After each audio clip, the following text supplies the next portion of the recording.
So in this video, we're going to be talking about like kind of what's going on with us and what our plan is right now. And then also just be kind of talking generally about like the overarching issues with van life right now in general, and why we're cutting this like full-time road trip short.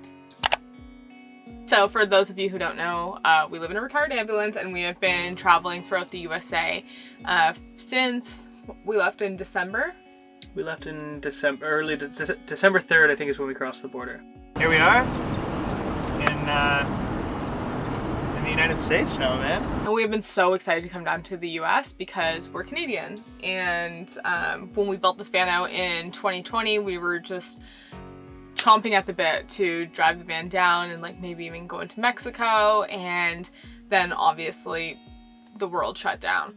So the past like couple of years has been us like building the van, then living in the van on our own and like waiting to cross the border. We didn't really build this thing to be lived in when it gets really, really cold. And in Canada, if you're not aware, it gets pretty much like very cold everywhere. Yeah, we've been really excited since we finished the build to just get the hell away from the cold. I would argue since before we built the van. Yeah. We bought this van in 2019 and we have just been dying to do this trip that we have been on now. Now we're gonna see if this van starts. Okay, well there's power on in the dash here. Okay.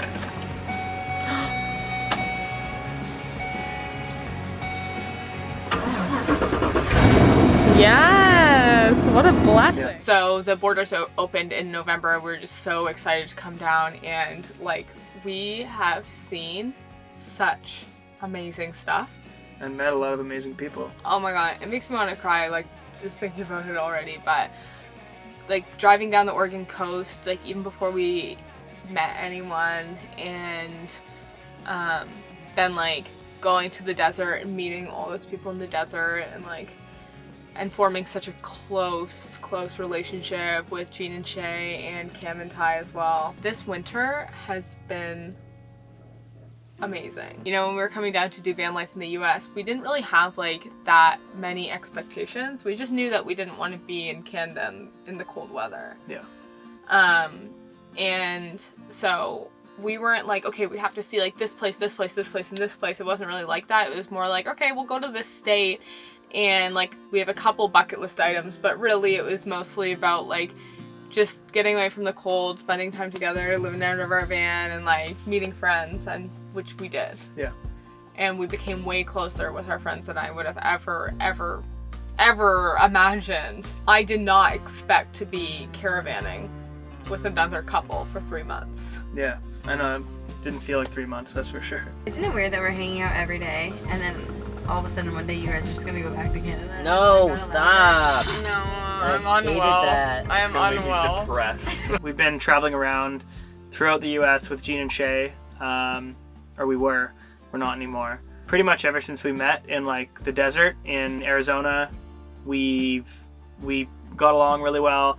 We all met up in San Diego. We spent like a month in San Diego, and then we've just been like traveling around together ever since. And we decided we were gonna go our separate ways for like a month, and then before we shot back up into Canada, we were planning on meeting up in Pennsylvania, which is where Gina and Shay are from, and all of that. But I don't know if we'll be able to do that. So our trip was originally supposed to go like this. So we're gonna come down the west coast of the US, and then we're gonna go into the desert for a little bit. We're gonna go down to Texas and then kind of up on the East Coast. Kind of knew that this wasn't gonna happen anymore when we ended up spending over a month in San Diego. Yeah. We just ended up we just kept staying in San Diego. It's like every week we'd wake up and we'd just have more plans in San Diego, and San Diego was amazing. So we just kept staying in San Diego. So yeah, we kind of knew that we weren't gonna go down to Texas. And also at that time we were invited to go up to Utah with our friends. So we're like, okay, we're gonna do kind of, our next plan was like to go up to Utah and then Colorado, and then we were going to go to Nashville, Tennessee, and from there do South Carolina, North Carolina, and kind of come up East Coast and then do Pennsylvania and then cross in through to Toronto And I think the day that we have to be back is like June 2nd or something like that. So that was kind of like the rough plan. And if you follow this channel and you know us in general, we aren't great at plans. We just kind of go where the wind takes us. And that quite literally happened to us just over a week ago when we were trying to get into Nashville. Very scary looking clouds, but that's where the rotation is right now. That rotation is in northeastern LaFleur County. We have a report of a tornado there in the bottoms by the Arkansas River, just north of Fort Coffee. So if you have been following along, you would know that in our last video, we ran into some troubles going from Oklahoma to Nashville, or Oklahoma City to Nashville. We got stopped when we were like midway through Arkansas because there were tornado warnings. We were about like 30 minutes outside of Little Rock and got this notification. We jumped on our phones to check and see like what the hell was going on, and that was when like a tornado had touched down in Little Rock. We were in sort of like the red zone, or like just outside of it at the time, so we just like decided to get away from that red zone, drove up to Muskogee and stayed there. That was like an hour backtracking. Once we were there, we kind of realized we'd have to sort of figure out what we were going to do. So we woke up this morning, honestly, not quite sure what to do at all. But we do know one thing. We don't want to be in Tornado Alley in the middle of tornado season. I've had people from the Midwest be like, oh, like you'd probably be all right, but it's just like, it's our home. And like, even if we found a way to make it to Nashville, there was still warnings of like baseball-sized hail. And it's like, that would just destroy our van, our solar panels and stuff. Like, it's just not something that I'm very familiar with, Rachel's not familiar with, and not something we'd rather, like, that we want to take a risk on. We've dealt with extreme weather for the past year and a half. We were in Chilliwack when there was extreme flooding.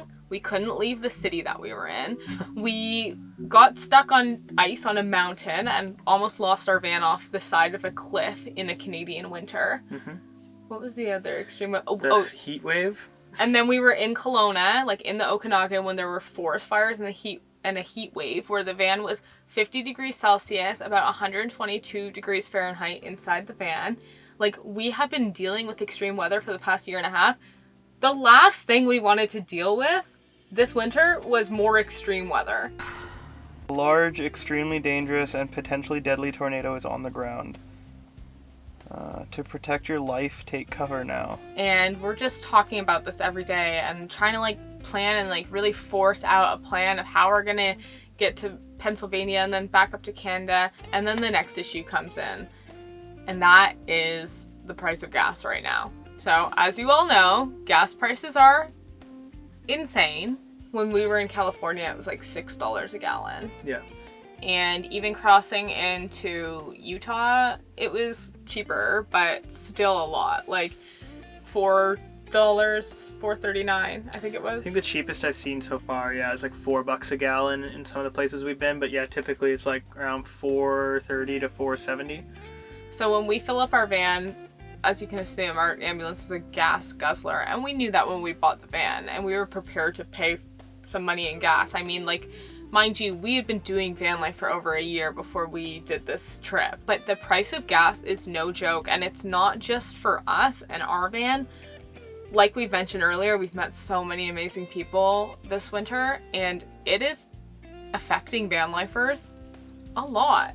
There's a whole group of people who have just stayed in certain cities for months and months now because they can't afford to leave. Yeah. And when you're staying in the city for a long time, it's pretty common that you'll start to get like parking tickets and stuff, and that can really just start to add up, and just the price of gas is wild. The cost to fill up, like I usually fill up around a quarter tank. It ends up being like around 20, 21 gallons, which usually is anywhere between, like, again, depending on what the price of gas is, like can be $80 US all the way up to like 95-ish US. I mean, it's a 31 gallon tank, so if you add an additional 10 gallons on that, like right around $100 to fill up. And I always fill up right at about a quarter tank. So. And the other day we filled up 3 times in one day. Yeah, just with the driving that we have to do in this thing, and then mixed with the winds that we've had as well, like the van is fighting against the wind, and like it's having to work even harder, and there's like rolling hills, and it's just like, it's just a lot. Like it's a lot of money going into feeding this thing. It's $4.74, which probably for Nevada is really expensive, but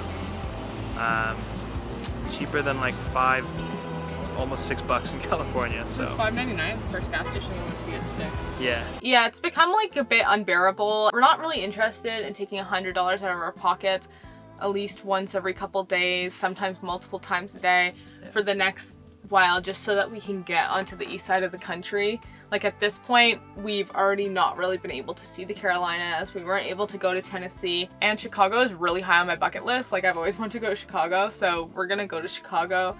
And then I think that we're honestly just gonna go back to Canada. And we have some other plans now. Once we decide that we were gonna go back to Canada,